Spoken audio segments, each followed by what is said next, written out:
blind, just a matter of time. Before you steal it, it's all right. Ain't no blood in my eye. This is the Community Solutions Podcast.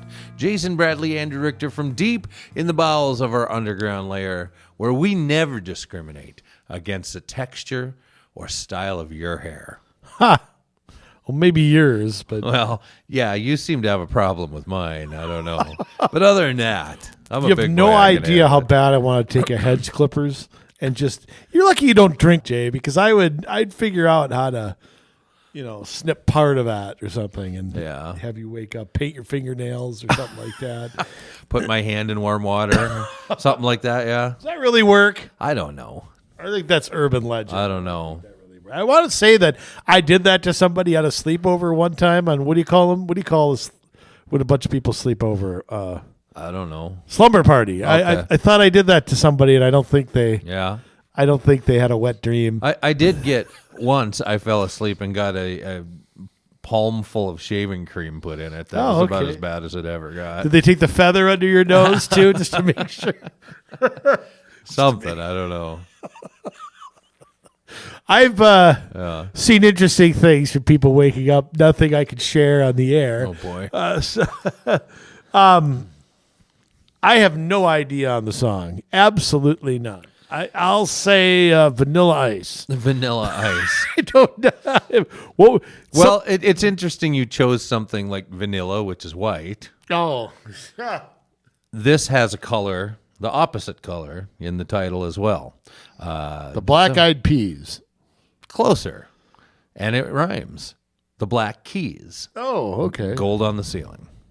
Okay. Newer band, but they're good. Well, yeah. You know the music. You're the author of the new hit song Joyride, which you can find on Spotify. It did just come out last Friday. You're correct. But the title of that, if you're looking for it, is Our Troubled Hearts. Support. I got to download conservative art. Oh, okay. So, well, I tell you what, I'm more liberal every day, so I don't know. I guess I'll have to tolerate. See if my tolerance will not tolerate more that liberal song. every day. We're just fed up with the elites. That's the thing. I mean, that's the thing, Jay. I've begun to realize, in my opinion, it is the elites versus the rest of us. Yes. And actually, one of the things I want to speak about, and I don't know if we'll do this on my show in the future or here, is the elites with getting into college and what hypocrites these colleges are. Mm-hmm. Who if your last name is Kennedy or Bush or Rockefeller, you get into any of these elite schools. Yeah. So who's doing the privilege? Who's doing that? Right. And then these colleges lecture us about what racist we are. What the hell are they? Yeah. Yeah. Who's writing those checks to those? What do they need all that money for? I don't know. They're getting money from the government. They're getting money from their alums. They're swimming in it. Yeah. And we still can't. We still create people who are dumber and dumber. I mean, it's the whole education. Look, the whole education system just needs to collapse under its own weight. Now, Jay, yes, I want to say something real quick. Is now what's your take on this stuff in Memphis going on? The 5 officers that have been. Have they been charged now? I mean, I don't know. I don't know if they've been charged yet. No, they should have been now that footage is out because it's terrible. Let me say something. Videotape. I mean, just think if there was no video of any of this. Right. There's no video in the George Floyd case. Think if there was no video. Think of how different the outcome might be. Yeah, that's possible. You can always say, hey, look, I was getting attacked. It's your word against the criminals. I mean, how right. The interesting part that I find, and I find the left is having a little trouble with this, is the left's premise against the police are all white supremacists, and the blacks are always the victims. I mean, that's their take anytime there's a law enforcement problem. What's their take on 5 black officers? getting charged with or getting accused or whatever. I don't know what stage it's at right now. Right. What are they saying now? That it's a policing problem. Oh, okay. Yeah. I thought we just had to put more blood. The officers had to look like the community. We were told that was the you know cure-all. that's part of the policing reforms that they want to put in. I mean, they don't advertise that, but they think that when you put in more officers that look like the people they serve, quote unquote, that you're going to have less crime, and it just doesn't work out that way. Well, yeah, that's like saying we've got white cities, white schools. We can only have white teachers. Right. You said that, you'd be branded Hitler. Right. But it's interesting, kind of the circular pattern they take on this, because they want to say, okay, because white cops are racist and they're not fair with minority people, and in this instance, 5 black cops killed 1 black guy. Mm-hmm. So we need police reforms, which include getting more black officers. Yeah, exactly. Well, it doesn't make any sense. It's the old, you got to get the chocolate chips and the vanilla shake. I love the president's take on this. The president bumbled a few earth to Mr. Biden. First off, number one, shut up. You don't have a damn clue about any of this. You have no idea. You've done nothing but mooch off the government and the Ukrainian government. And can I say this? You have no authority over local police departments. Not yet. You have no authority over sheriff's offices. That's what we elect a sheriff to do. Mm-hmm. So do us all a favor and shut up. Just shut up. So, I mean, I don't know what else to say. The people who did this are going to be charged with the crime. Why does a new law have to be passed every time something happens? Every time there's a shooting, we need 4,000 laws passed. Every time there's, why is that? Why isn't it okay? The system is working. Punish the guilty. Because you have to never let a crisis go to waste. Anything that happens that you can use to get your legislation passed, you use it. That is the way Washington works. That is the way St. Paul works. Yeah, that is the way the local governments work. Yeah, the only thing they couldn't use is if they could use children. That would be the only thing missing in this, to use a kid. Right. They didn't kill a deaf kid or a trans kid or somebody identifying as a non-binary, asexual, pansexual, whatever. What that means, I have no idea. Yeah, that's the only negative here, that there just weren't enough boxes checked. Right. Well, and this is the other problem, with all of this, is that they are saying that there is a problem with police. We need to defund police. There need to be fewer police, while they continue to arm our federal offices. FBI, the people in the IRS are weaponizing them against the citizens. Yes, they're starting to give guns to IRS agents, to Bureau of Land Management agents, to what? I don't know. Like, hold me at gunpoint? Every single department of federal bureaucrats is having the ones that go out and talk to the public, that have to, they're getting, they're starting to carry weapons. So it's and we see intimidation. That in the budgets that have been passed, well, not budgets, the omnibus bills that are for arming these federal bureaucracies. Like I've said before, I'm all for gun control as long as government has to do it too. Otherwise, we're unequally armed. Yeah. I mean, that's contrary to what is said about the Second Amendment, even by a lot of Second Amendment proponents, is we do not have a Second Amendment even to, quote, defend ourselves. We don't have it to go hunting. We have it to take up arms against a tyrannical government. Read the Federalist Papers. Absolutely. What Hamilton and Madison said about the importance of arms in private hands, that if you make it so that only the government can have weapons, the people are helpless against their government. Yes.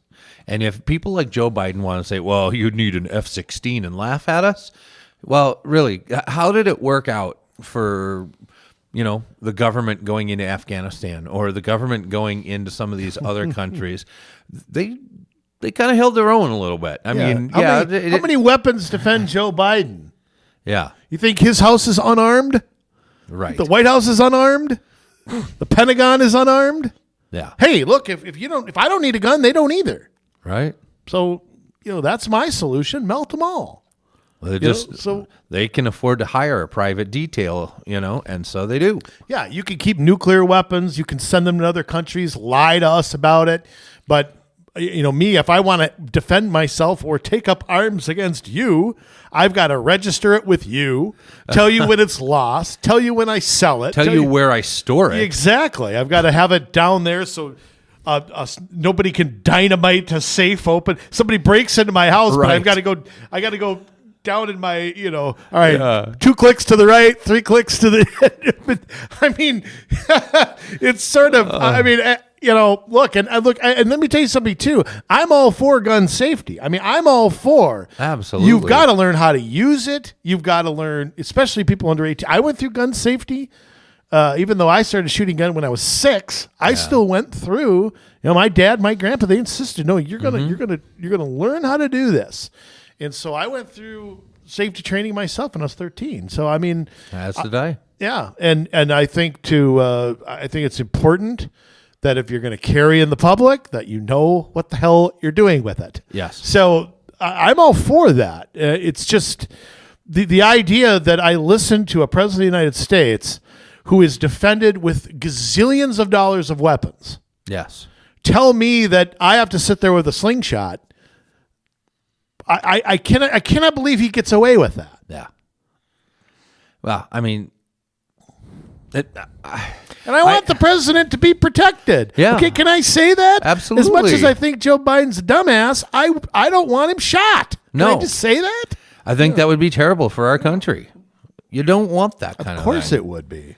But I mean, look, I want them to have protection. They need it. It's too bad that they need it, but they do. Yeah. And I think that we as citizens should have that. Either we have it. If we don't have it, they don't get it. That's my take on it. So right, whatever. I'm just astounded to watch how black officers killing a black guy somehow makes white people. Somehow I'm to blame for that. Somehow, right. I guess. Yeah. They didn't go through enough anti-racism touchy-feely class. Unfortunately, Jay, the legislature is still in session and whipping through things as we predicted here a few months ago. We did. We said they would move fast, didn't we? They might as well end the session tomorrow. I propose a constitutional change that we end it. What's today? February 2nd? Let's end it February 1st. Let's end it yesterday. I think we should end it like the first Monday in January. Well, I've said before, they should only meet one time. Yeah. There's no reason to meet next year. Right. Your only constitutional duty they have is to pass a budget by July 1st. Mm-hmm. And since it's a biennial budget, they don't need to meet next year. Nope. You don't need your per diem. You don't need your bonding bill. We can live without that. Yeah. And when I'm governor, I'll line item veto most of it. I think there are legitimate things to bond for, but I will line item veto 80% of it probably. So, but why do they meet 2 times? Why do they do that? Power, money, social acceptance. Cripe. I mean, if it's funny, the state runs fine when they're not meeting, right? Yeah. So when it's kind of like they think they're the most important people, and if they're not meeting and doing something, then the rest of us just can't handle it. I could handle it if they weren't doing anything. Let me tell you that.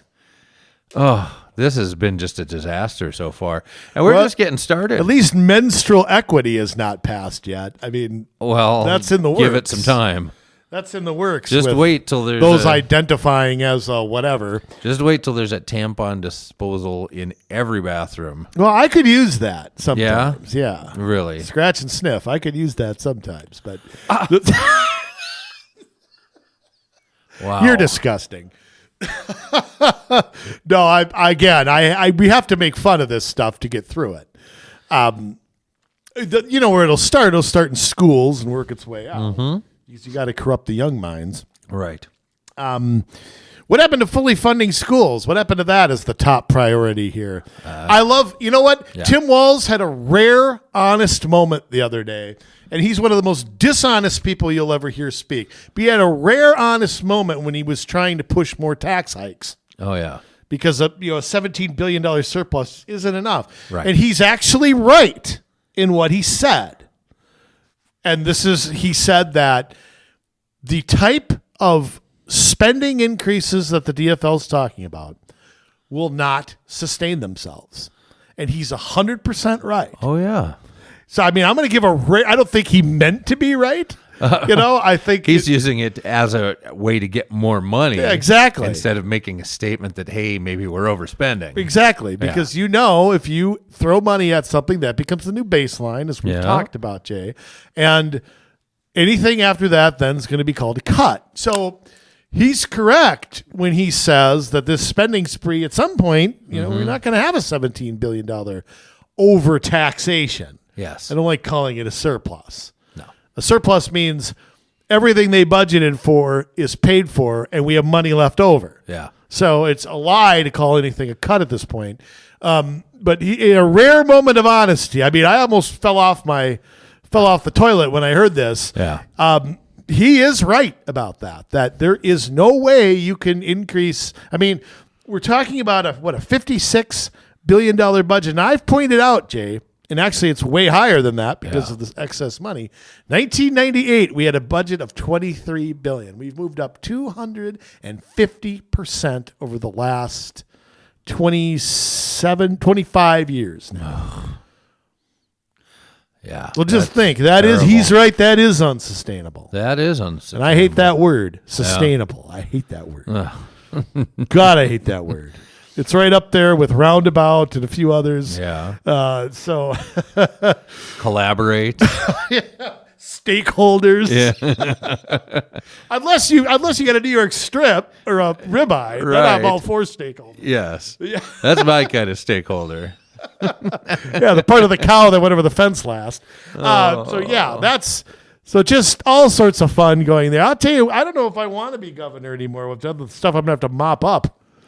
Yeah, well, I mean, and this is the thing. I mean, they've got one vote majority in the Senate, the DFL does. Well, and that the behind-the-scenes maneuvering with the DFL happened in November. Yeah. It was like, look, we know you won your election 49-48. Yeah. But we've got to have your vote on, and this is why I think you didn't see any defections, because they've got them boxed in. Yeah. You want money for your reelection? You want a primary challenger? We're gonna put something in the bonding bill for your district. I mean, we know that the deals have already been cut. Right.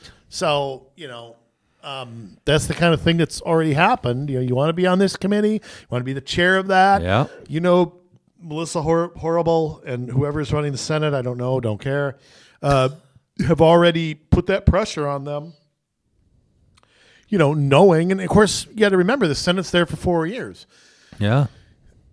I'm sure, like with COVID, they're hoping everybody forgets about it by 2026. And if I know the American people, they will. Yeah. We have short memories. We have busy lives.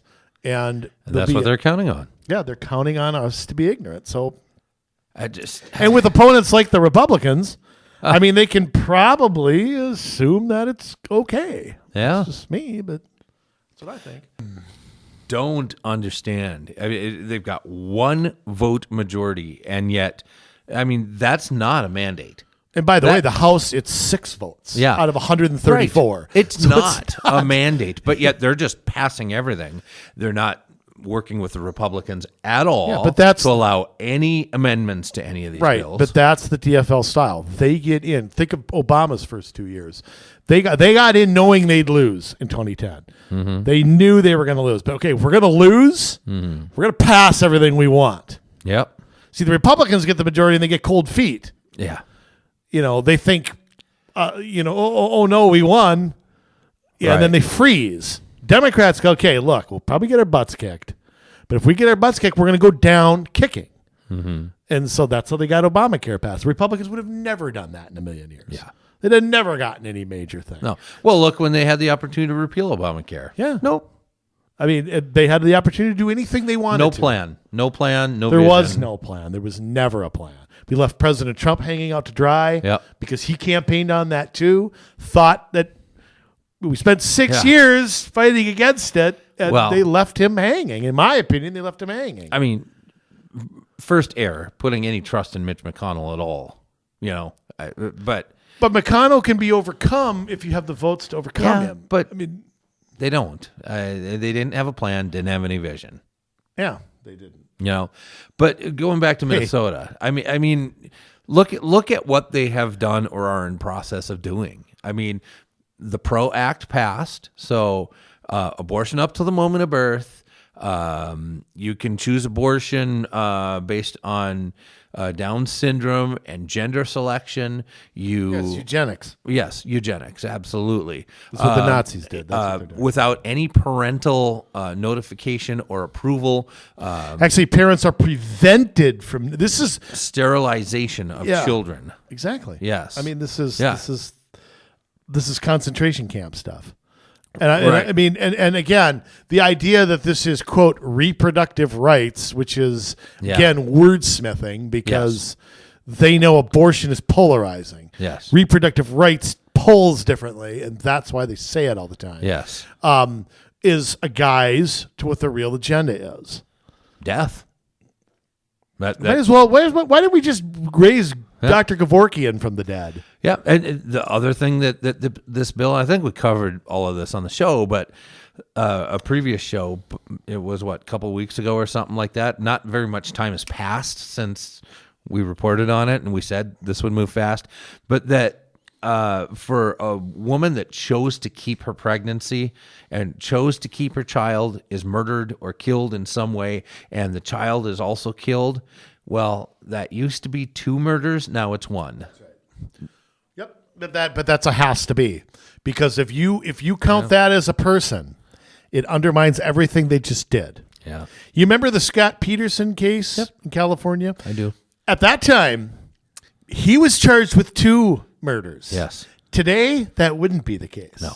So he was charged with killing his wife, who was 7 or 8 months along, something like that, and the unborn child, because California law back then, I want to say it was 4 months or something like that. It was considered a life. Yeah. They had a partial birth abortion restriction back then. They've repealed all that. He'd be only charged with 1 murder today. Yep. Partial birth abortions are now legal as well. Partial birth abortions are legal and encouraged, I would say. I know the left is saying, "Oh, that doesn't ever happen. Nobody ever carries a baby up to term." Well, why do they have it in there if that's true? Because it's for the health of the mother in case something goes wrong. Well, there's already provisions for that. What are you talking about? It's insane. Yeah, it is. And it stinks. You know what stinks too is there's people out there like me who I'm not passionate on that issue. I would be willing to support limited abortion rights, and they give people like me the middle finger. That's what's sad about it, is that the tolerant left that lectures us every day about, how inclusive they are and all that, governing to the exact opposite. 100% opposite of that. They're radicals. I mean, it's extremism. So, and I'm looking for one half decent, honest one to stand up and say something. Yeah. But I think they're bullied and kowtowed into silence. I think they're there, but they're definitely outnumbered. And I just don't think they have it in them to overcome it. Yeah. So that's definitely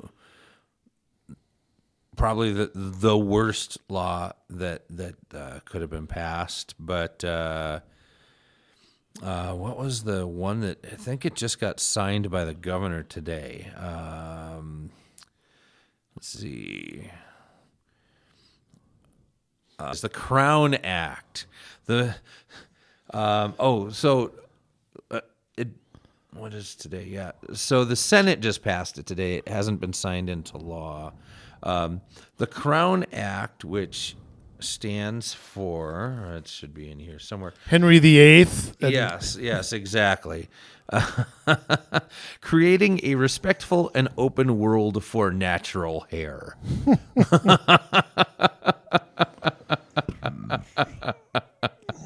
So it passed on a 45-19 vote. And is now being sent to the governor's desk. Since there's 34 DFLers, yes, that's some Republicans signed and when there's some absentee voting too. That doesn't add up to 67. Because they have a mullet or something. No, but my guess is there's an intent behind this. Once again, some people being victims here. I don't, hard to believe otherwise. Yeah, so it's here's the quote. What we have seen is unfair scrutiny and discrimination against women and men inherent to culture. And this bill is about protecting a person's decision, free from discrimination, to wear their natural hair in the workplace and in school, says the bill's author, Senator Bobby Joe Champion, DFL Minneapolis. We recognize that any form of discrimination hurts an individual, and we want all individuals to be able to go to work and feel included and welcomed in the marketplace. So is this time, if somebody gets fired, they're going to sue based on their hair? Yeah. Yeah, you show me where that's ever happened. And how about people who dye their hair blue, or that I guess protects transgender people and stuff, because a lot of them in that lifestyle do a lot of that blue and purple and green stuff. Interesting note on this. Over the rainbow. Yes. The Senate weighed but ultimately voted down an amendment that would have included a prohibition barring discrimination against people with beards. Senator Nathan Wessenberg, Republican, Little Falls, said Minnesotans with long beards should also be protected against discrimination in the workplace and other settings. And he said that he'd received an email insulting his facial hair. Whether he did or not, who knows? But it's interesting that they'll not protect that. Well, the only thing I can think of is, what's the intent behind it? And clearly the intent behind it is cultures that aren't white. Yeah. And so if the white guy's beard is long and there's fleas jumping from it or whatever, he can be fired for that. Yeah. So, or those who identify as men. Right.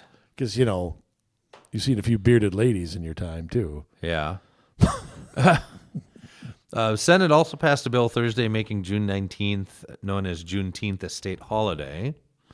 I just can't stand the month of June. Honestly, Juneteenth actually is pretty cool when you look at the history of it. I mean, that was the day that finally last place in Texas. Yeah, it's being used inappropriately. Right. Okay, we all celebrate the end of slavery. Yes. and the no pun intended, but the black mark that is on our history. Right. But I think it's being pushed a little too much here. Yeah. And, of course, that coincides with Gay Month. I mean, what the heck? Yeah. And by the way, yes. I think one of the things that just bothers me is when I hear Black history, Indian history, or as the elites call it, Native American, to me it's all American history. Why isn't it all under the same banner? Well, to me, Black history is American history. I mean, yeah.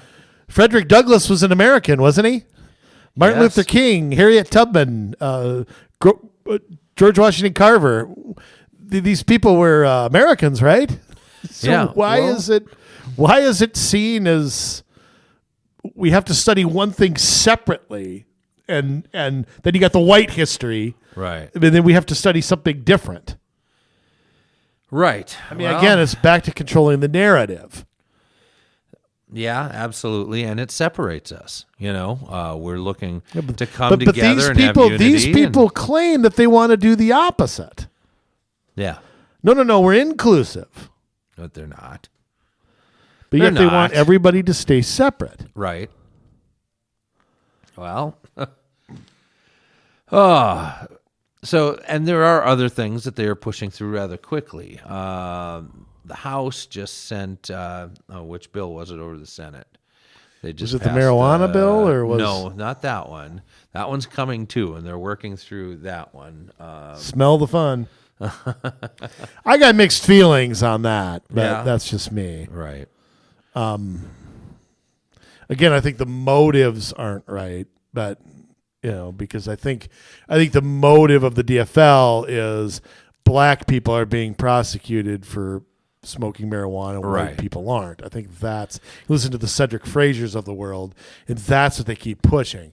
I think whether it's legal or illegal shouldn't be based on that. Right. Like I said, and I think that the focus again, go back to fentanyl, opioids, the drugs we're plying our kids with. Yes. To me, those are the things that need attention from the legislature here. Yes.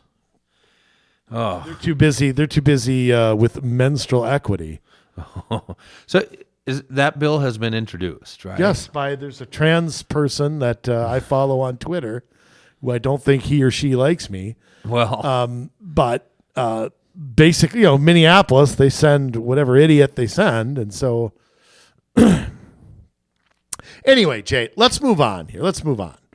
Unless you find whatever you're looking for on your phone there, but let's. I know that flip phone's a little phone. That's a little slow. Really? Oh boy. One of your favorite cities around here. Hats off to Golden Valley, Minnesota.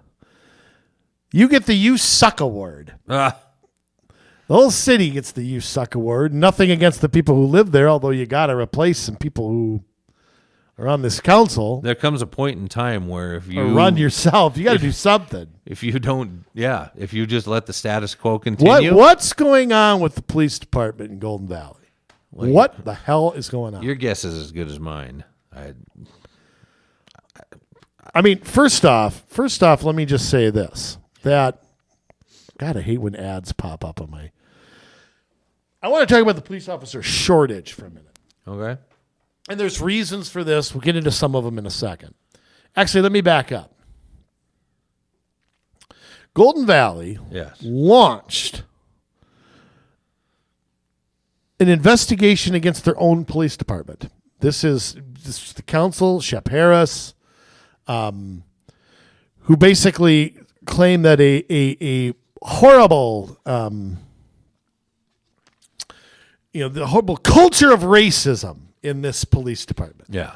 I allege that they believed that as their premise, and that's what they went out and looked for evidence of. That's what happens to people sometimes. They have a premise, and they just look for evidence that backs up the premise. Right. And I think we have a lot of that in this investigation here. This is from the Sun Post. I just want to read to you real quick here what the old Shep Harris, I guess, had COVID, so he couldn't go to the meeting. His statement is meant to continue the council's commitment to equity, not equality, equity.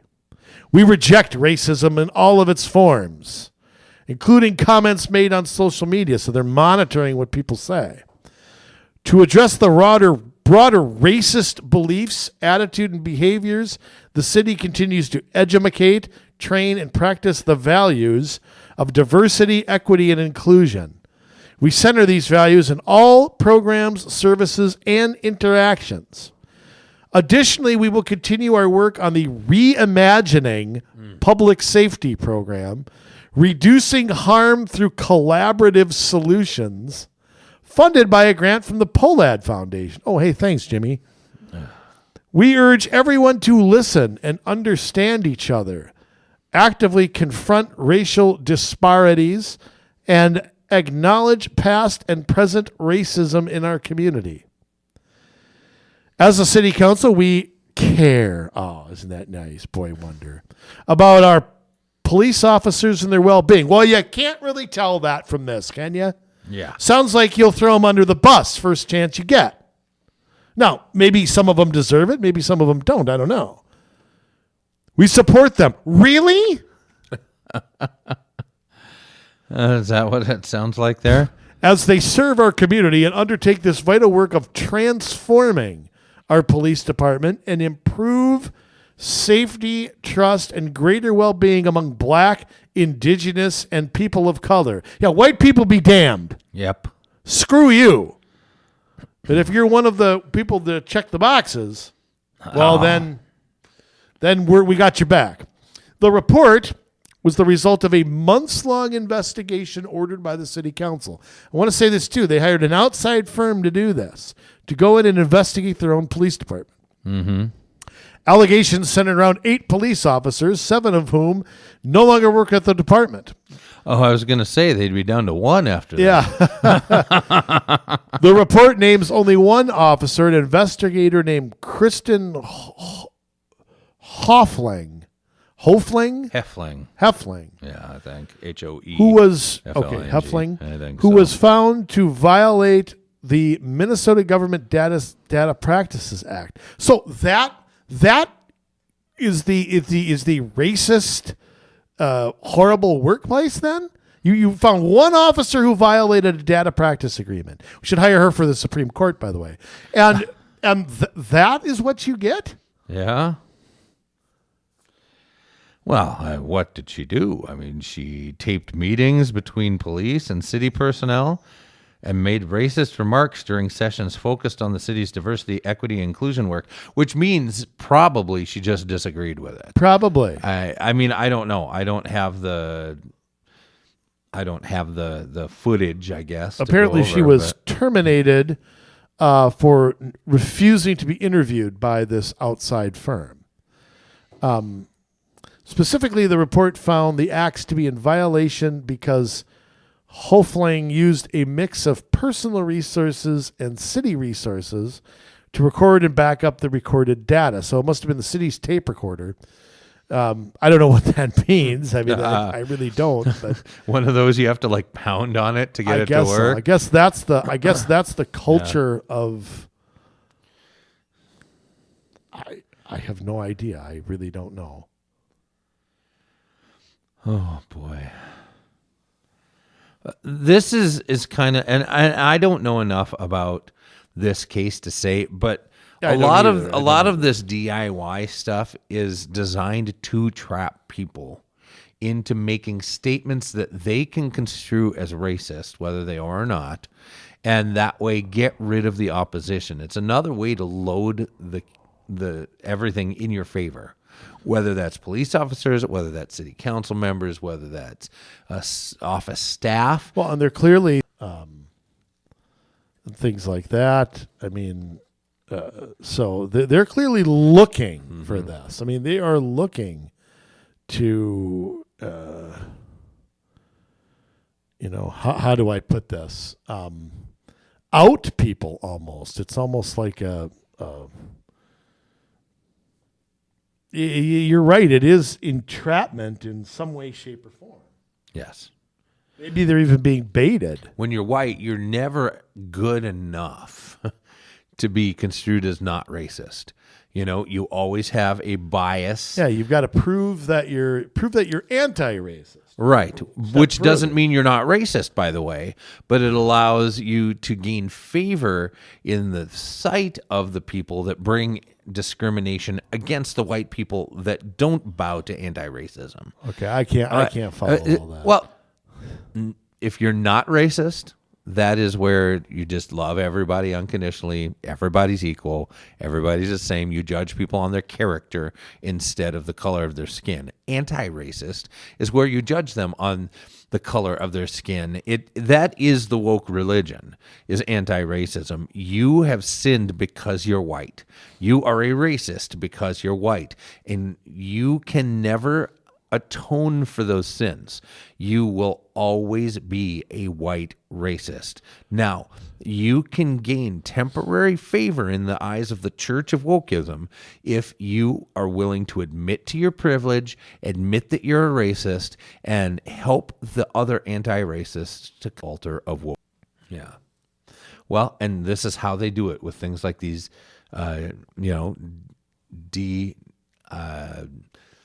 I always want to say DIE. It's not that, it's DEI programs. It's more like DIE because we're all gonna. Well, yes. And I want to say that they had a new police chief, a gentleman by the name of Virgil Green, who was sworn in September. But back in last March, they had an interim police chief by the name of Scott Nadeau. Any relation to Danny? Boy, I hope not, for his sake. Gold Valley, this is from, once again, I'm getting this from CCX Channel 12, March 2nd, 2022. So this has been going on for a while, this butting heads between, and I want to say this, between the council and the head of the police department, or the police department, period. All right. But what is really catching my eye is how, quite frankly, the council has acted way out of line with this. Now, here's an interesting thing. Chief Nadeau decided to resign, even though he was following a very bad council meeting. Apparently, Mayor Shep Harris, this is last year, said he believed the search for a new police chief was negatively impacted by officers inside the department and members with the Golden Valley Crime Prevention Fund. That apparently the officers were not wild about either hiring from the outside, or they were not happy with the attitude of the council.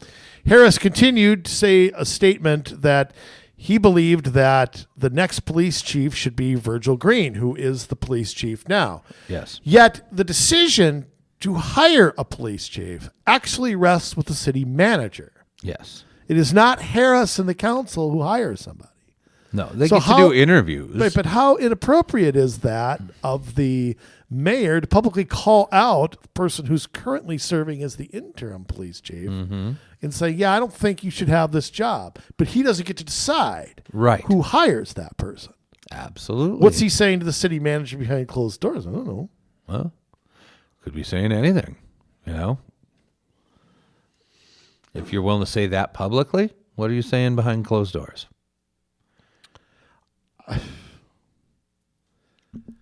Well, and again, I think it's so much of this has to do with this city diversity, equity, and inclusion policy. I mean, what's motivating this? Nadeau eventually withdrew his name from being considered with this. Also, in addition to resigning, he decided he wouldn't stay at the department any longer. So clearly there's a ton of butting heads that are going on here. And I mean, the Golden Valley has just made they made a state kind of name for themselves as not being very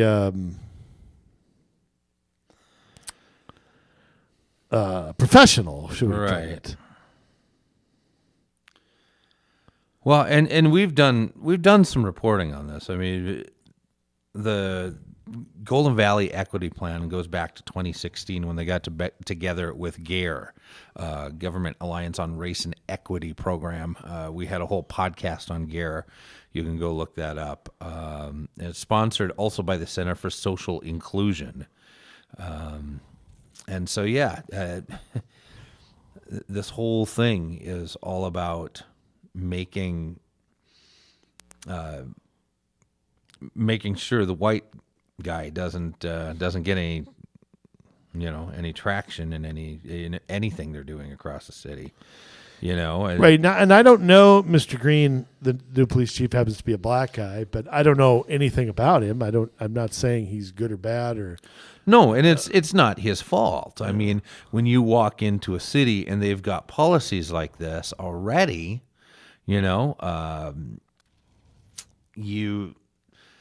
you automatically walk into a place of having favor. I mean, Golden Valley has an equity advancement team. And the equity advancement team is a group of self-selected and nominated staff from all levels and all departments who are committed to personal and professional learning regarding equity, inclusion, and social justice. This team meets monthly and has a year-long commitment, and the purpose of this group is to act as ambassadors to their colleagues regarding the city's equity initiatives and help facilitate conversations and raise questions in the name of equity advancement. Oh, I would be sick to my stomach every day. Have people that I work with coming around preaching to me about wokeness.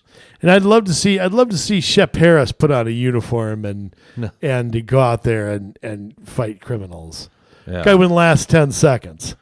Right. If he was in jail, he'd be somebody's boyfriend in 30 seconds. It's just total joke. Goodness. I mean, it's kind of like gun control advocates. If I laid a weapon in front of somebody, there's no gun control advocate out there that could tell me how to use it. Yeah. Nothing about it at all. Yeah. Yet they want to ban it, even though they couldn't tell me a single thing about it. It's just hilarious. But, I want to say that the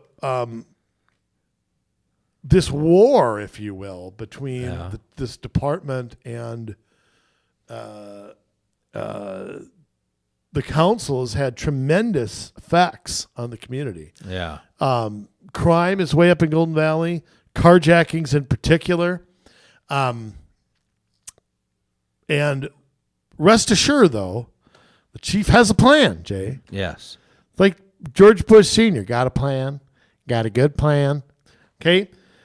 And I love... I don't want to make fun of him. I love what he's got to say here because you're just going to like it. I'm going to do the one from Channel 11 here. City, home to 23,000 people, had a special city council meeting the other night, which was February 1st, so that was very recent, where the chief acknowledged its policing problem. Every city around here is looking for police officers, said Chief Virgil Green. We've got to be able to say why Golden Valley. Actually, every city isn't. Yeah. That's not true. It's the most left-wing cities that are looking for them. Yes. I don't think St. Francis or Big Lake or Little Falls, I don't think they're looking for police officers that hard. No. It's probably baloney. Chief Green said the department is down to 17 officers. I've heard other sources that say 9, by the way. I'll go with this. They are budgeted for 31. Now, I'd like to know, where's the money for those 14 officers? What's the city cover? You're not paying them, so where's that money going? Yeah.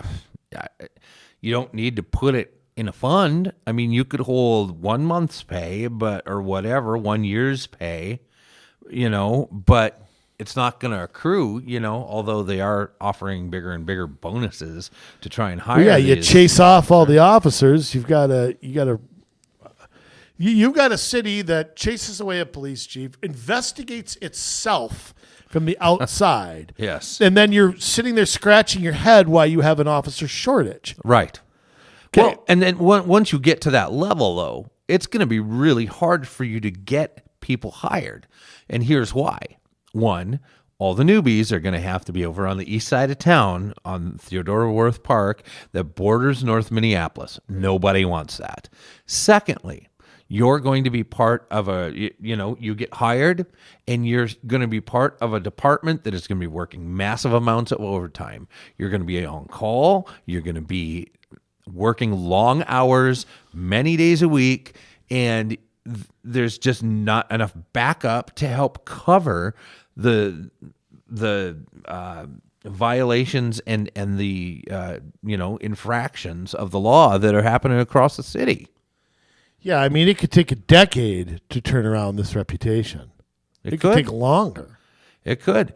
I mean, can you think of anybody that is going to want to go work in Golden Valley? Maybe new recruits out of college, a cop school. Yeah, and they'll get out of there as fast as they can. As soon as, the fresh recruits out of police academy. As soon as they can move to Wayzata, they'll be gone. But nobody that's a current cop from Wayzata, Long Lake, You're not going to get anybody. yeah, Rogers, they're not going to come into the inner city. And yes, Golden Valley is turning into the inner city because there's more carjackings here than anywhere else around the metro, unless somebody else has superseded them by now. But they've done nothing to stem that. You know, it's not the police's fault. Well, they got 17 officers when they're supposed to be 31. They just can't be everywhere. What do you think there are? 4 officers on at any one time? How can 4 people respond to a city of 23,000? Let me think it through here. So you're probably working... Probably 12-hour shifts. Yeah, probably 12-hour shifts. And then you're probably 4 on. No. Yeah, you're They're spread being overworked. Pretty thin. Well, they got new strategies. Yes. And there's a couple different articles here. One is from Channel 12. From CCX Media, Golden Valley looks to hire police from other cities. And Channel 11 is city chief lays out plan to combat Golden Valley police officer shortage. I'm not sure there's really a plan when you actually hear it. Here's what the police chief says. This is kind of funny. The city is safe. The city will continue to be safe. And you will definitely have police officers responding to your calls for service. Well, sir, with all due respect, you got half the law enforcement you're supposed to. The idea you could boast the city is safe is pretty... I understand why he says it. Sorry, he's full of crap. You will definitely have police officers responding to your calls. You get 4 calls at once, you won't. Mm-hmm. Okay, sorry, but you get redirected maybe to the county. I don't know what will happen. Chief Green laid out his plan to deal with the shortage. By the way, here's some details of it. You tell me if this is a plan or not. Now, I don't know what he's supposed to do either. I mean, I guess I have some sympathy for this guy. For investigative the work, the city has hired Belcom, a Bloomington-based security company made up of former officers. So instead of hiring officers, you hire a search firm or a firm made up of former officers to do an officer's work. But only investigative work. Right. They're not doing traffic They're not policing. They're not responding to 911 calls. Not responding to 911 calls. Okay. For medical calls, the city was relying on the Golden Valley Fire Department. So the fire department's now responding to that. In the long term, Golden Valley Police hopes to hire officers away from other cities that are looking for opportunities to advance their career. Sounds like Golden Valley is where you go to die. To which every other city says, stay away from my officers. Yeah, no kidding.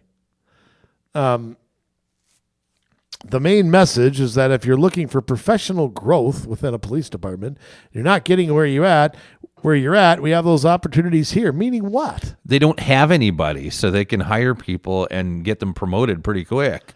When you got nobody, they got to have somebody to fill those spots. I guess so. Chief Green laid out, this is the pace of recruiting is concerning for the head of the Minnesota Police Chiefs Association, Jeff Potts. Quote, I'm a little surprised it's going slowly as it has. Really? I'm not. But we are seeing dramatic increase in the number of candidates in the pipeline. Yeah, right. What do you want to bet that's BS? Yeah. I mean, he's probably got to say that, but, that doesn't mean they're going to Golden Valley. Right. Golden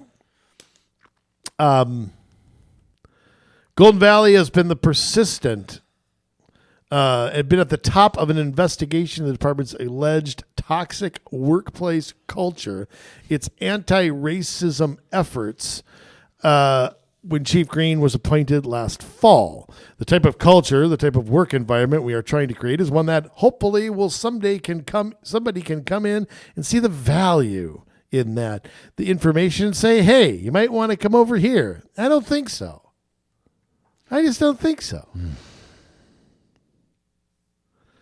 To combat, Mr. Potts suggests creating scholarships for candidates and a pathway to policing for anyone with at least a 2-year degree. So we will lower the standards now to get more people. Boy, that's not been tried. Only everywhere and failed. Yeah, I know. It's like lowering the graduation standards to get that graduation rate up. Me read good. So they want all this training. Yes. They want all these things, but yet we're going to lower what it takes to become whatever. I don't know. Hopefully it is a blah, blah, blah. Blah, blah, blah. In the meantime, the agency will lean on Hennepin County Sheriff's Office for mutual aid that allows deputies to select a variety of Golden Valley shifts. Governor Walz is proposing a $300 million increase in his budget for cities to use how they wish, including recruitment and retainment of police officers. My guess is that comes with a bunch of touchy-feely stuff as well. Probably. They need to have certain training, and they... Well, you know that if it comes from the state of the feds, it never comes for free. It never comes without strings, and it's probably one-time money. So I wouldn't rely on an stuff unfunded mandate that is they're going to have to pay for it in Golden Valley forever. You get one free year, and then you're on the hook for the rest of your life. That's a good feeling. I think they're going to be short. I think they're going to be short for a long, long time. I think this council really has to take a lot of responsibility for this. Yes, absolutely. Absolutely, they do. I mean, you have people on that council that are there because they've had help from every leftist organization, every woke group that helped get them elected. And they know nothing about how to run a city. They know nothing other than if we turn around and discriminate against white people and lift up the minorities, we're going to have this utopia where everything's awesome, except that you're failing in front of our eyes. Your police officers are quitting. You're throwing up more of these luxury apartments and things of that nature that people are not filling up. Your city is less safe. You show me anything that you're doing well. And protecting trans. It does. Yeah, I was going to say it doesn't count that you throw an annual pride celebration over at the golf course. That's gay golfing they do. Yeah, everybody wins. Yeah. This is how bad it's got. And I'm going to read Alpha News's has an article. Golden Valley Police Chief now apologizes for law appreciation post. So National Law Enforcement Appreciation Day was January 9th. Chief Green made a social media post where he included the thin blue flag, by the way, which is to symbolize law enforcement. He was forced to take that down and apologize for using it. I would never take that down. Green said, for many, the thin blue line has always represented a way to honor the commitment we make as first responders to protect our community. It is disappointing that in recent years that the flag's positive intention has been tarnished with divisive undertones and actions. We do not want to promote these negative connotations. It was pulled from it was actually on the department's social media page after Green saw and read the comments from some community members. It was probably like 5. And it's probably a few bomb throwers. The loudmouth, bomb throwers that create problems for everybody. And that happens in any city, not just Golden Valley. That happens in conservative cities too. You got a handful of lefties that have big mouths and they make problems for everybody. It's always the two. It's always they're on the right though too. It's always the loudest idiots. That's what it always nobody is. Takes the people on the right seriously. They always seem to kowtow to whoever's on the left. Oh, we can't offend. People on the right just they scoff at. So that's the difference. In the future, the Golden Valley Police Department will use images that do not bring unwarranted controversy between the public and the police. So, Law Enforcement Appreciation Day cannot include any symbols of law enforcement. Wow. Yeah. See, they turn anything that's good into something that's bad. Their goal is to take everything good out of society, replace it with the things that they want. Now, here's your first mistake you did what they asked.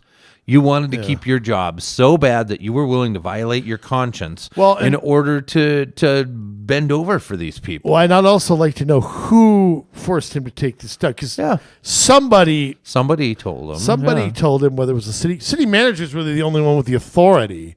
Right. I mean, the council can squawk all they want, but they can't make him do that.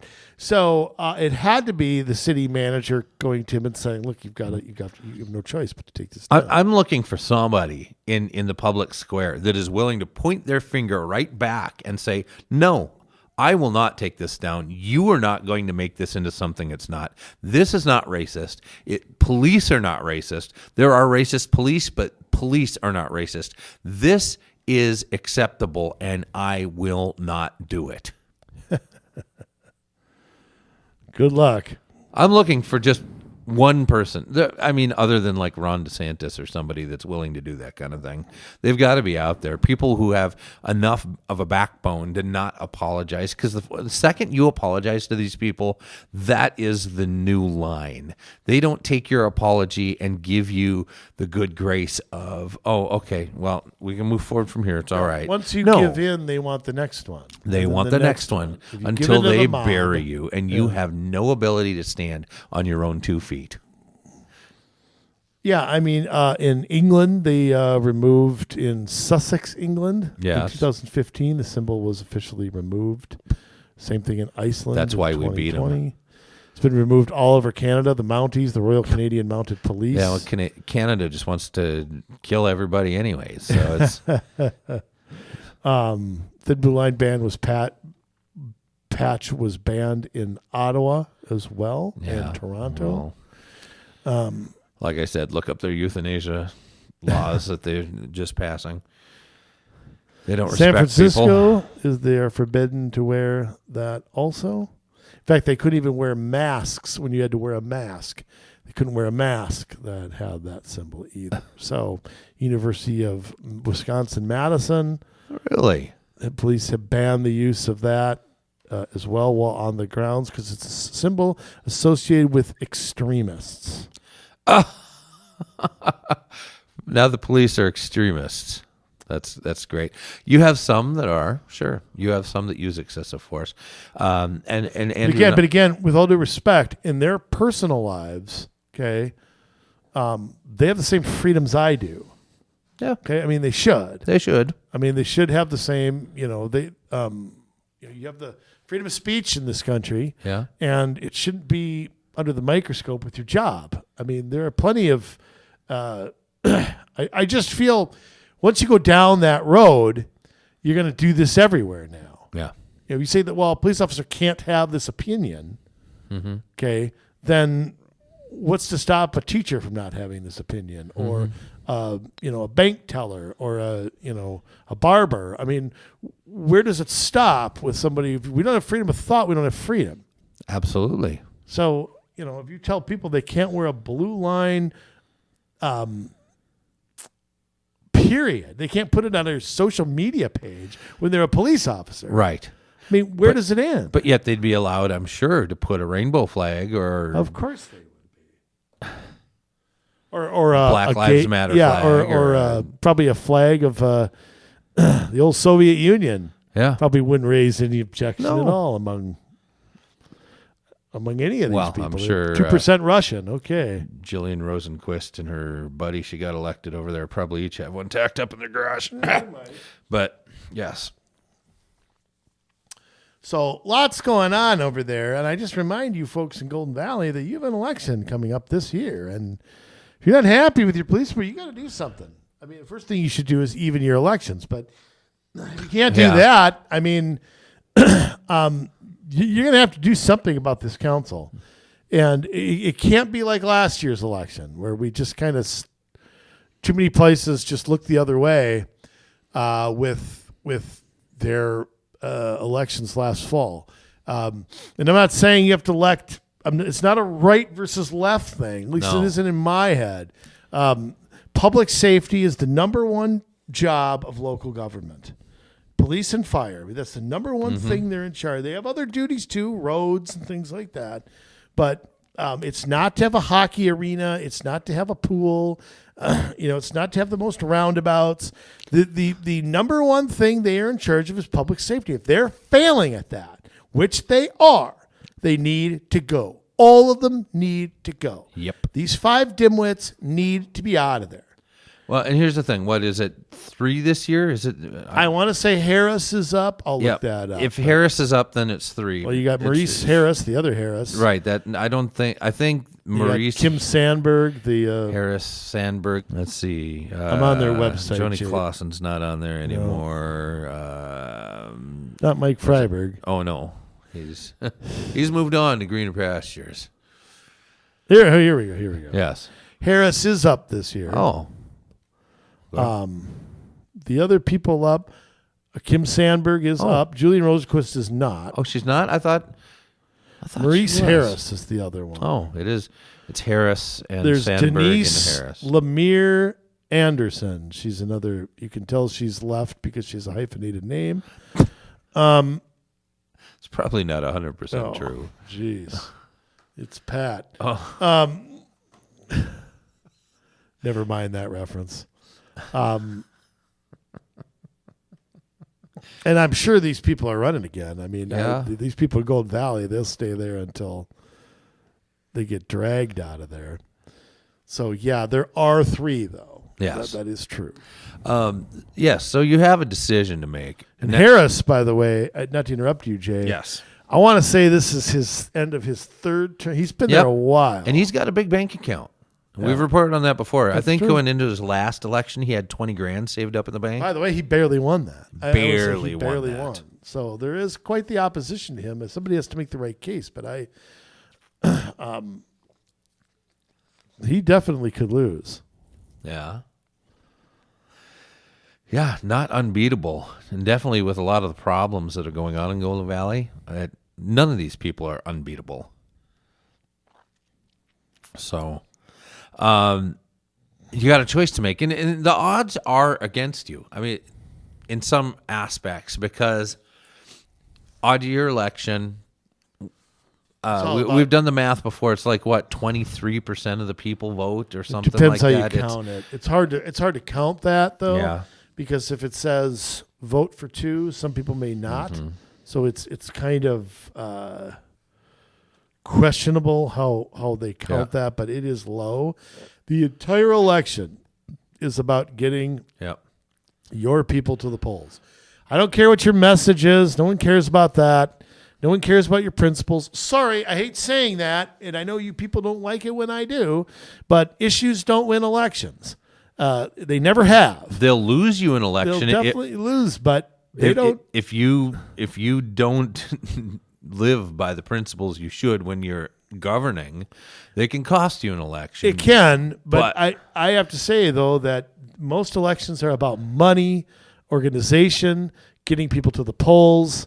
It's marketing.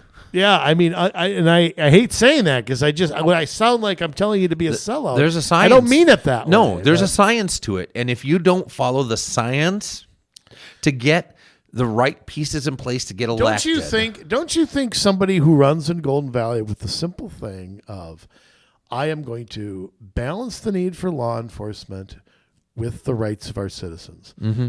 I am going to hold the police accountable, but I'm not a police hater. This is where I stand personally. I don't hate the police. I don't always support them either. Right.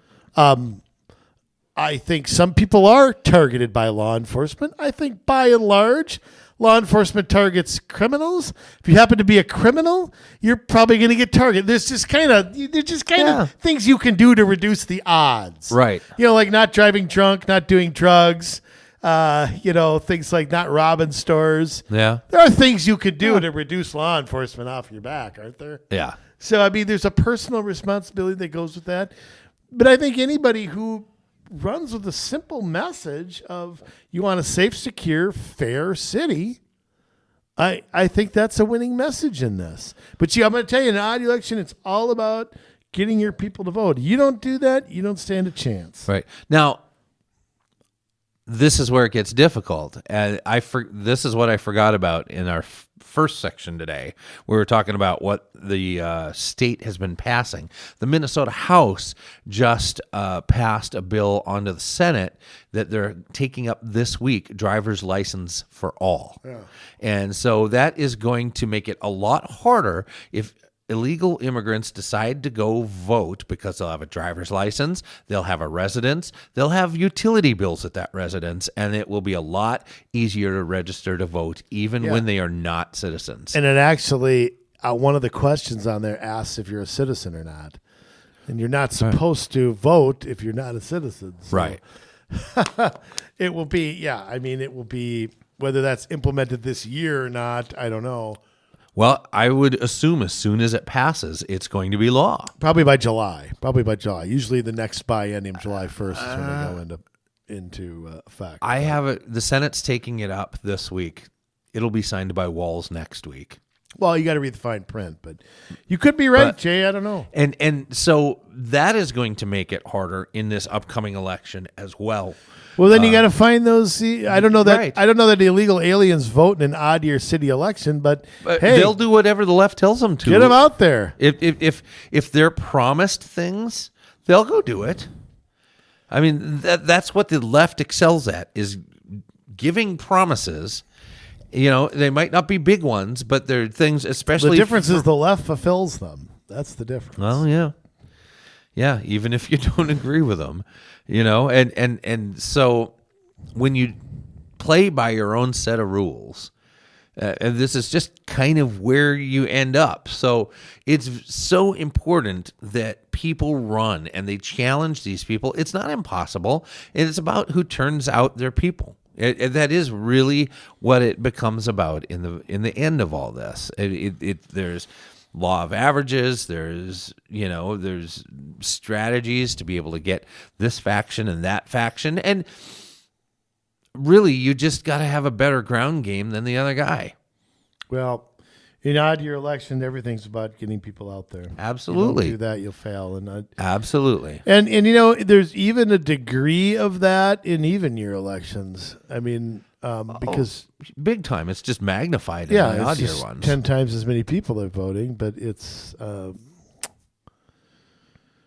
I don't know. It is going to be a tough job for anybody. I think you're going to have a long time to reform this system. I just think that, and with the things being considered now by the state and federal government, who knows what they're going to try to push.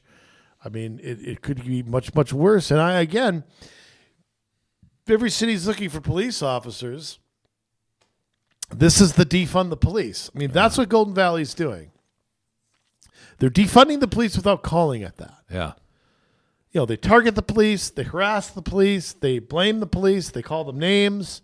Mm-hmm. You know, they go after their social media stuff. They force them to resign. That's the backdoor way of defunding them. Why don't they just get rid of the budget then if they're going to do that? Right. If you only got 17 out of 30, they should have a huge tax cut in Golden Valley.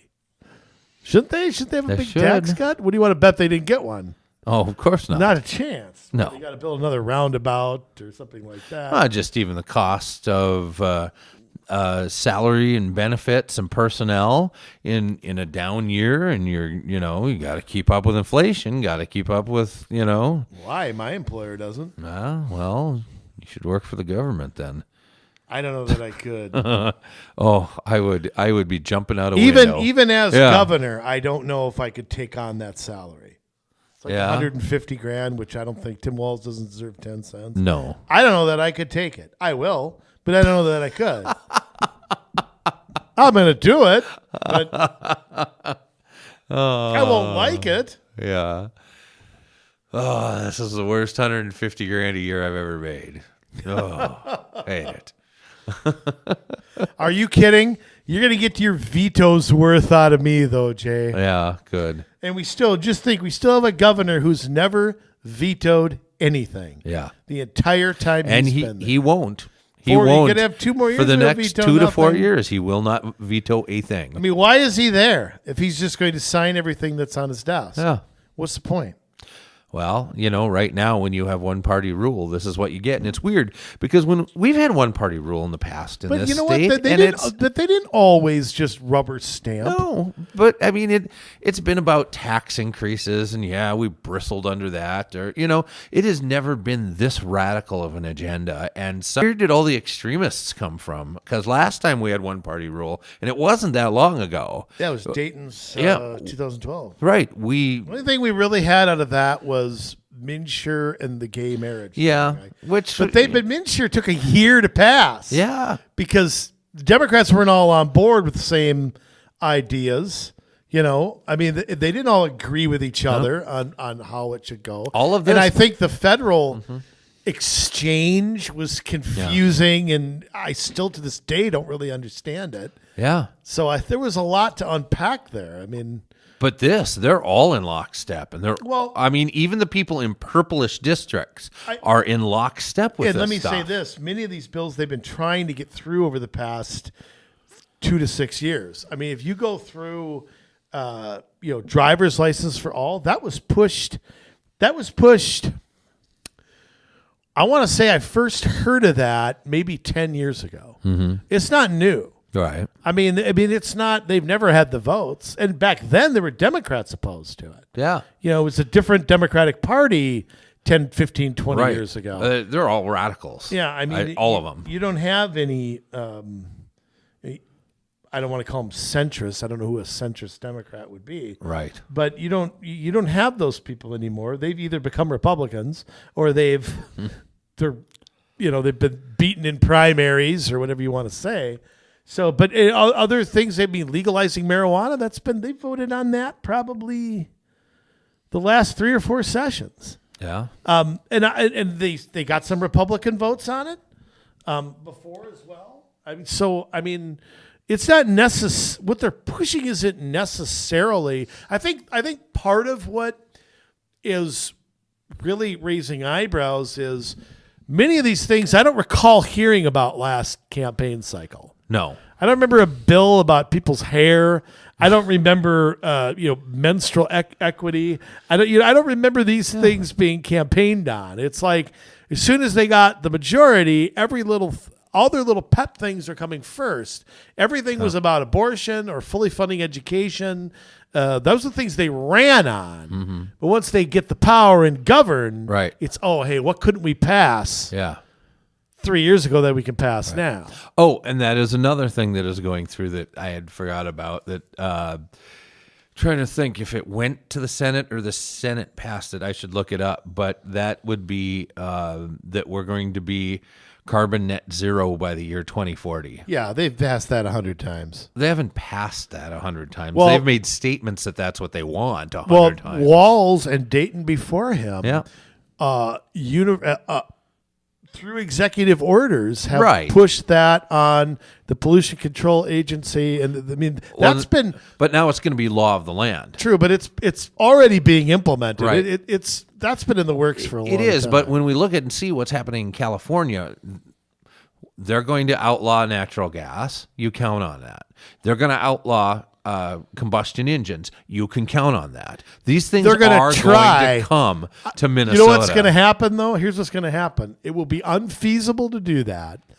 And then, we'll do it by 2060. Well, we'll do it by 2080. They always push the ball. I mean, I remember back in the Clinton years. Yeah. By 2020, we were supposed to be carbon free. Right. Okay. We aren't close to it. So, now it's 2030. Now it's 2040. I agree with you on the sentiment, but in practicality, we'll see. At least with new cars. What's California going to do? Ban every car? Arrest every car on the highway? Yeah. Well, with new cars and new development, they're definitely going to phase this stuff out before then. It's getting rid of the old stuff and updating. existing developments that's going to be the sticking point. I agree that that's what they want to do. We'll see if they actually succeed at it. These people and I don't know how California enough. can ban cars if you can drive cars in all the states around them. I part of this I feel is for show. If the climate is that big of a crisis and we're all going to die, doing something by 2040 just does not resonate real well. I'm sorry it doesn't. It doesn't with us. Letting China do whatever they want to. How come they haven't signed the Paris Accords? Yeah. You know, I mean, come on. It's silly to think that. The average person doesn't even know that, though. And I still believe that the car companies are going along with this, to get the tax breaks. But once consumers don't buy these cars, they're going to lobby. There's too many jobs on the line. The Democrats can't ignore those union guys. I just don't. There's too many jobs in the trucking and the oil industry. I just don't buy that they can fully. If they may want to, but I don't believe they can fully push this out.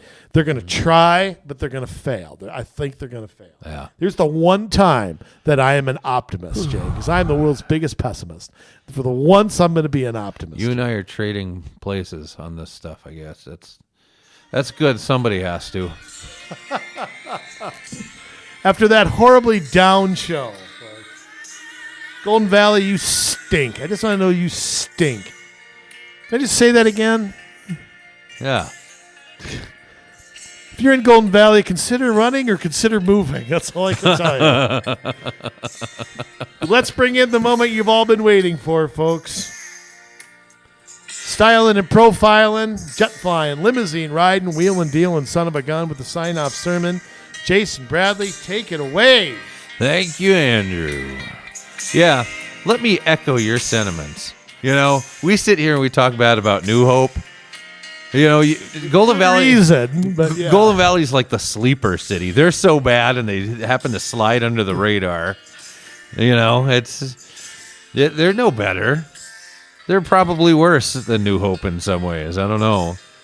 They got a lot of the same terrible stuff going on. So it's just, but this is why it's important that we stand. Things are rapidly moving in the wrong direction, and they're happening at the federal level, at the state level, at the local level. It's in big cities and small cities, urban counties and rural counties, school districts, everywhere you look, putting in this kind of poisonous legislation and policy that confuse the issue so badly that we end up fighting for our lives and with good cause over these things, while everything else gets changed behind the scenes and tweaked. And you know, this isn't some opinion. This isn't, the rantings of some madman that, we have no idea what we're talking about. We've been watching this stuff for a long time. We've been watching this stuff since well before we started doing it, but we have been honed in on it since 2008 at the local level. And you know what? It's not getting better. It's getting worse. It's getting way worse, and it's getting worse rapidly. So what are we going to do about it? Because we cannot be in a place where we don't have a voice. That's what they're doing. They're shutting our voice out. And too many times we sit here and we take it. We complain about it privately. We complain about it with our friends. We complain about it at meetings. We complain about it on social media. But what do? Nothing. We don't do a thing about it. And it's really the biggest crime in all of this is that we remain silent. But if we look at history and see what happens when people remain silent, when things are still sufferable, we lose ground we never get back. You know, and it says right in the Declaration of Independence that men will continue to suffer as long as things are sufferable. That should be a lesson to us. Not that we turn to arms or that we, turn to violence in any way, shape, or form, but that we have to take on in our minds. Where are we at? Where are we headed? At what stage of the game are we at? Have we lost liberty? And if that's true, and it is, then we need to step up and we need to restore it. And we need to, first and foremost, before we go running after people that are on the far left to try and get them out of power, we need to restructure things on the conservative side, because there are as many useless and bad conservatives as there are on the left.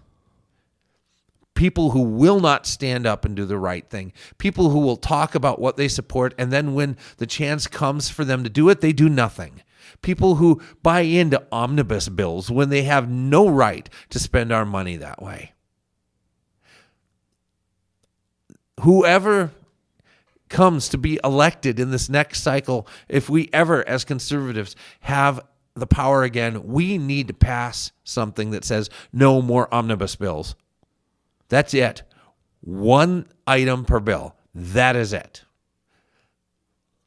The Senate, I mean, we've been talking about this for a long time. We've been stating this for years and years and years. But if the United States House can actually hold to what they decided they were going to do and not do these omnibus bills and one topic, one bill, then I would love to see that start sweeping the nation. I would love to see people coming into power that are willing to stand against ESG and what's happening there, and to stand against the movement for trans stuff in our schools. All of that needs to be shot down. We cannot allow it to continue because it is getting dangerous. It's getting dangerous. We're losing our kids.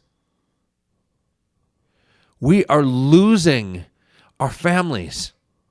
We are losing our ability to worship as we choose. We are losing our ability to speak as we choose. We are losing our ability to protect ourselves. We are losing our ability to have a fair trial. We are losing our ability as states to have rights over the federal government. We are losing our ability for all of it. To not have our things searched and seized. How many times have we heard stories about the FBI just coming in and searching wherever they want for whatever they want without following the tenets of a warrant?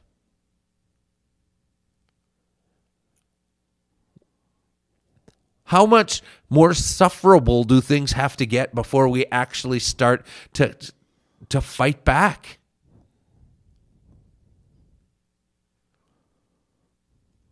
Well, we cannot just go away. We can't hide our heads in the sand. We can't say, I need the time with my family. You're not going to have a family to spend time with. And I don't mean that like they're going to come and kill your family, but they could come and take your kids if you don't fall in line with what they want. Absolutely. They could make it so that you're working 2, 3, 4 jobs just to keep your head above water, or maybe you're stuck just working 12 hours a day in the job that they tell you get to have because everything else is taken over by AI. Oh, you don't think that's coming? Why don't you start looking at at articles that have to do with reading brainwaves? This is science fiction stuff. It sounds crazy, but it's happening. It's already being used in China. And you think that they're not going to use it against you.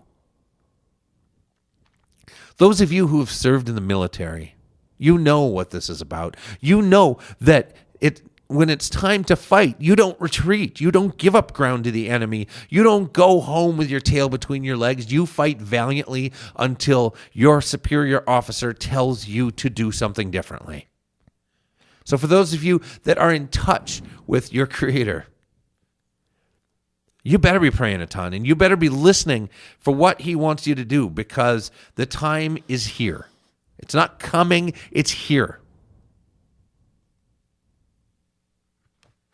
And we have to follow that voice. We have to be obedient. We cannot give in. We cannot give up. We cannot get sidetracked by stupid side issues.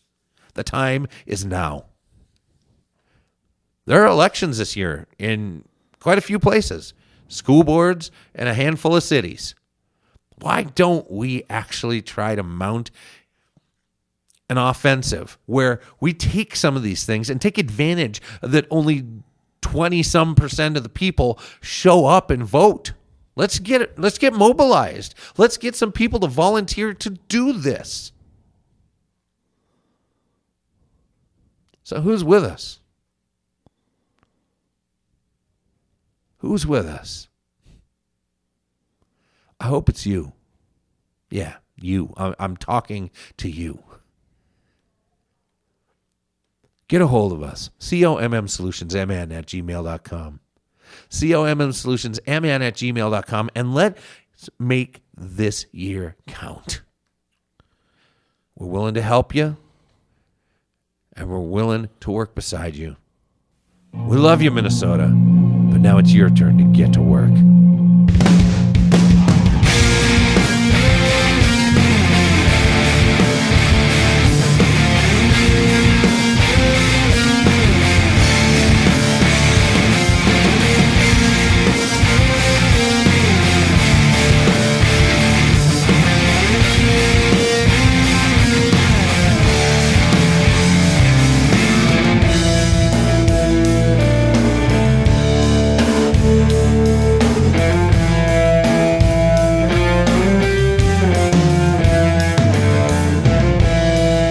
Take my life,